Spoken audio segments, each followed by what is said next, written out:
I think the next question goes to Heather Summers, if I'm keeping my cheat sheet correct. Okay. In this election, in a normal presidential election year, I think we pretty much assume that the Republican candidate would support the Republican presidential candidate and vice versa. The Democratic candidate would support the Democrats. Not a typical election, I think most people would agree. Both the presidential candidates for both parties are highly controversial and have very high unpopular numbers with the electorate. With that being said, I'd like to ask both our candidates, beginning with Heather Summers, who you will be supporting in the presidential race. I thought that was going to be the first question, actually, you know? Well, I have to say, I think the most important vote that you can make this election is actually on the state level, because what happens on the state and the local level are where we are most intimately affected. And quite frankly, in our house, I try to say, keep the noise of Washington quiet, because it's like watching the Kardashians as far as I'm concerned.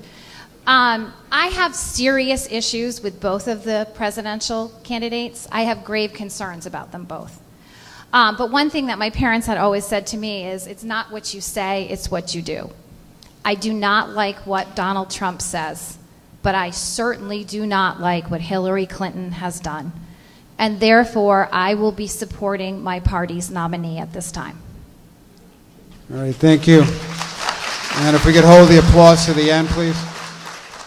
Mr. Bowles, what about your candidate? What will you be doing on Election Day, if you don't mind sharing with us? I think we have two very flawed candidates in Donald Trump and Hillary Clinton. I'm disappointed that for a big country like us, this is the two best candidates that we can come up with. That's the question I have. But there is no question in my mind that there is a very serious and distinct difference between the background, the experience, the rhetoric, the tone of these two candidates.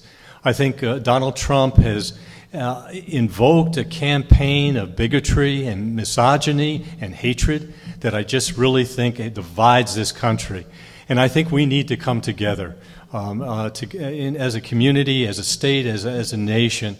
And I think it's imperative that we have a leader that can do that. And I do believe, and when I go into the polling place November 8th, I will be pulling the lever for Hillary Clinton. Though I have to say... Okay, you both had your applause now. That I was a Bernie fan and love Bernie, and just think he has brought just such a healthy perspective in terms of the politics that we are facing. I think he just spoke the truth. I believe in the issues that he raised, including income inequality and a whole host of issues.